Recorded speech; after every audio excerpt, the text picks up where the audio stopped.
Hello friends, welcome to Sujata's balcony garden. ನೋಡಿ, ಇವತ್ತು ನಾನು ನಿಮಗೆ ಒಂದು ಮ್ಯಾಜಿಕಲ್ ಲೀಫ್ ಪ್ಲ್ಯಾಂಟ್ನ ತೋರಿಸ್ತಾ ಇದ್ದೀನಿ.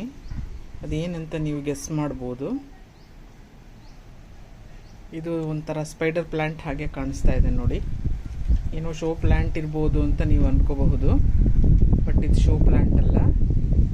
ಬಾಸ್ಮತಿ ಲೀಫ್ ಪ್ಲ್ಯಾಂಟ್ ಅಂತ ಕರೀತಾರೆ ಇದಕ್ಕೆ.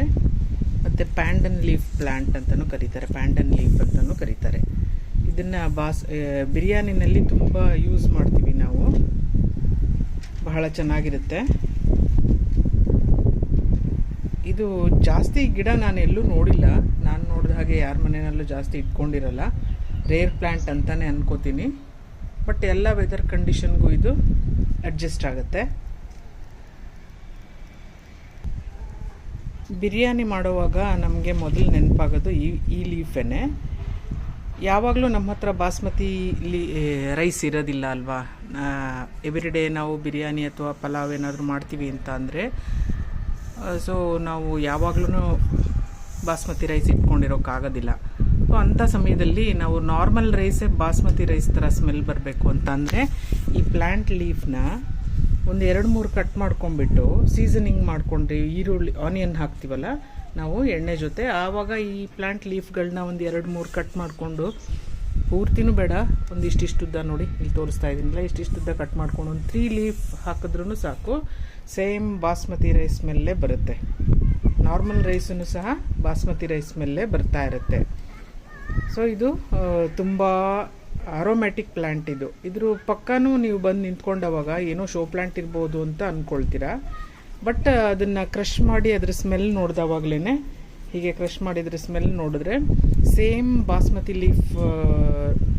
ಬಾಸ್ಮತಿ ರೈಸ್ ಸ್ಮೆಲ್ಲೇ ಬರ್ತಾ ಇರುತ್ತೆ. ಅಷ್ಟು ಒಳ್ಳೆ ಸ್ಮೆಲ್ ಇದು, ಅರೋಮ್ಯಾಟಿಕ್ ಸ್ಮೆಲ್ ಇದು. ಮತ್ತು ಇದು ಒಂದು ಏರ್ ಫ್ರೆಶ್ನರ್ ಪ್ಲ್ಯಾಂಟು ಹೌದು. ಇದು ಗಾಳಿ ಬಂದವಾಗ ನಮಗೆ ಅದ್ರ ಬಾಸ್ಮತಿ ರೈಸ್ ಸ್ಮೆಲ್ ಆಟೋಮೆಟಿಕ್ಕಾಗಿ ಬಂದುಬಿಡುತ್ತೆ. ಎಲ್ಲಿದೆ ಬಾಸ್ಮತಿ ರೈಸ್ ಸ್ಮೆಲ್ ಅಂತ ನಾವು ಅಂದ್ಕೋಬೇಕು, ಆ ರೀತಿ ಸ್ಮೆಲ್ ನಮಗೆ ಬರುತ್ತೆ. ಈ ಬಾಸ್ಮತಿ ರೈಸ್ ಪ್ಲ್ಯಾಂಟ್ ಕೇರು ತುಂಬಾ ಸುಲಭ. ಇದು ನೋಡೋದಕ್ಕೂ ಸ್ಪೈಡರ್ ಪ್ಲ್ಯಾಂಟ್ ಥರನೇ ಕಾಣಿಸುತ್ತೆ. ಸೇಮ್ ಸ್ಪೈಡರ್ ಪ್ಲ್ಯಾಂಟ್ ಹೇಗೆ ನಾವು ಕೇರ್ ಮಾಡ್ತೀವಿ, ಜಾಸ್ತಿ ಕೇರ್ ಏನು ಇದಕ್ಕೆ ಬೇಕಾಗಿಲ್ಲ. ವೀಕ್ಲಿ ಒನ್ಸ್ ವಾಟರಿಂಗ್ ಮಾಡಿದ್ರೆ ಸಾಕು. ಎಂಥ ಹ್ಯೂಮಿಡ್ ವೆದರಲ್ಲೂ ಇದು ಅಡ್ಜಸ್ಟ್ ಆಗೋವಂಥ ಒಂದು ಪ್ಲ್ಯಾಂಟ್ ಇದು. ನೀರು ಅಷ್ಟೇ, ಇದು ಡ್ರೈ ಆದಾಗ ನಾವು ಹಾಕ್ಕೋಬೋದು, ಇಲ್ಲಾಂದರೆ ವೀಕ್ಲಿ ಟ್ವೈಸ್ ನಾವು ಹಾಕೋತಾ ಇರಬಹುದು.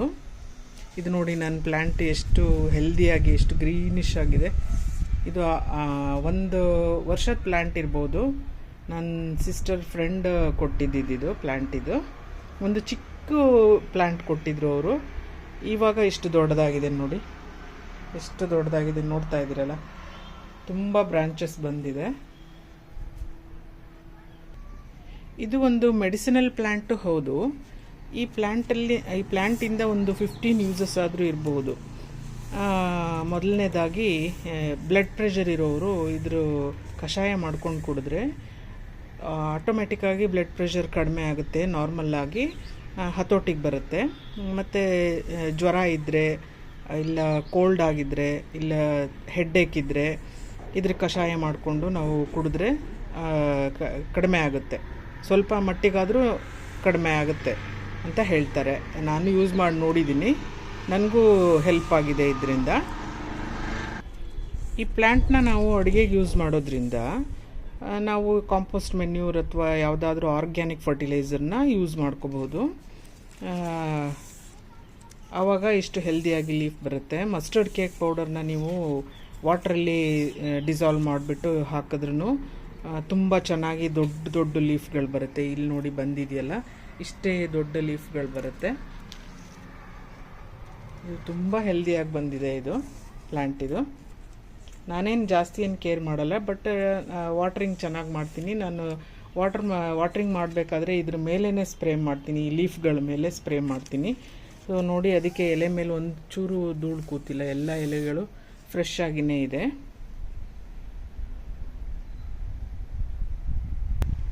ನೀವು ಯಾವುದೇ ನರ್ಸರಿಗೆ ಹೋಗ್ಬಿಟ್ಟು ಈ ಪ್ಲಾಂಟ್ನ ಕೇಳಿದ್ರೆ 150 ರೂಪೀಸ್ಗೆಲ್ಲ ಸಿಗಬಹುದು. ಇಲ್ಲ ಕೆಲವು ಫ್ರೆಂಡ್ಸ್ಗಳ ಮನೆಯಲ್ಲೂ ಇದ್ರೂ ನೀವು ತಂದು ಹಾಕ್ಕೊಳ್ಬೋದು. ಇದರ ಪ್ರಾಪಗೇಷನ್ ಬಹಳ ಸುಲಭ. ಜಸ್ಟ್ ಲೈಕ್ ಸ್ಪೈಡರ್ ಪ್ಲ್ಯಾಂಟ್ನ ಪ್ರೊಪಗೇಟ್ ಮಾಡ್ತೀವಲ್ಲ ಹಾಗೆಯೇ ಇಲ್ಲಿ ನೋಡಿ, ಇಲ್ಲಿ ನೀವು ನೋಡಿದ್ರೆ ಇಲ್ಲಿ ಕಾಣಿಸುತ್ತೆ ಪಕ್ಕದಲ್ಲಿ ಎಷ್ಟು ಬ್ರಾಂಚಸ್ ಬಂದಿದೆ ಅಂತ. ಈ ಥರ ಒಂದು ಬ್ರಾಂಚ್ನ ನಾವು ತೊಗೊಂಡು ಇಲ್ಲಿ ಬಂದಿದೆ ನೋಡಿ, ಈ ಥರ ಒಂದು ಬ್ರಾಂಚ್ನ ಇಲ್ಲಿ ಕಟ್ ಮಾಡ್ಕೊಂಡ್ಬಿಟ್ಟು ಈ ಜಾಗದಲ್ಲಿ ಕಟ್ ಮಾಡ್ಕೊಂಡ್ಬಿಟ್ಟು ಇಲ್ಲಿ ಬೇರ್ಗಳು ಕಾಣಿಸ್ತಾ ಇದೆ ನೋಡಿ.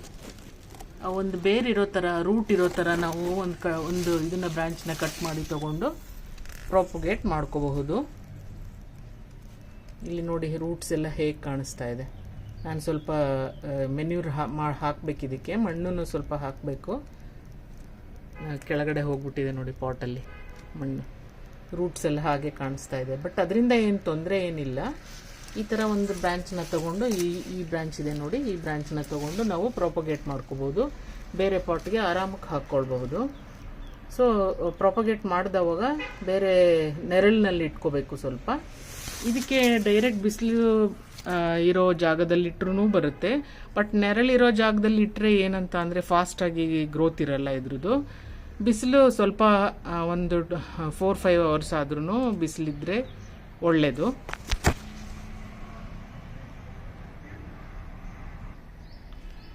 ಇದನ್ನು ಸ್ವೀಟ್ಸ್ಗಳಲ್ಲೂ ಯೂಸ್ ಮಾಡ್ತಾರೆ, ಪಾಯಸ ಮಾಡೋದಕ್ಕೆ ಯೂಸ್ ಮಾಡ್ತಾರೆ, ಕೆಲವು ಸ್ವೀಟ್ಸ್ಗಳಲ್ಲೂ ಯೂಸ್ ಮಾಡ್ತಾರೆ. ಸೊ ಬಾಸ್ಮತಿ ರೈಸ್ ಯೂಸ್ ಮಾಡಿಕೊಂಡು ಪಾಯಸ ಮಾಡ್ತೀವಲ್ಲ, ಅದು ಬಾಸ್ಮತಿ ರೈಸ್ ಇಲ್ಲ ಅಂತ ಅಂದರೆ ನಾವು ಈ ಲೀಫ್ ಯೂಸ್ ಮಾಡಿಕೊಂಡು ಪಾಯಸ ಮಾಡ್ಬೋದು. ಭಾಳ ಒಳ್ಳೆ ಸ್ಮೆಲ್ ಬರ್ತಾ ಇರುತ್ತೆ. ನೋಡಿದ್ರಲ್ಲ ಫ್ರೆಂಡ್ಸ್, ಈ ವಿಡಿಯೋ ನಿಮಗೆ ಇಷ್ಟ ಆಯಿತು ಅಂತ ಅಂದ್ಕೊಂಡಿದ್ದೀನಿ. ಲೈಕ್ ಆದರೆ ಕಮೆಂಟ್ ಮಾಡಿ, ದಯವಿಟ್ಟು ಸಬ್ಸ್ಕ್ರೈಬ್ ಮಾಡೋದನ್ನು ಮರಿಬೇಡಿ, ಶೇರ್ ಮಾಡೋದನ್ನು ಮರಿಬೇಡಿ. Thanks for watching.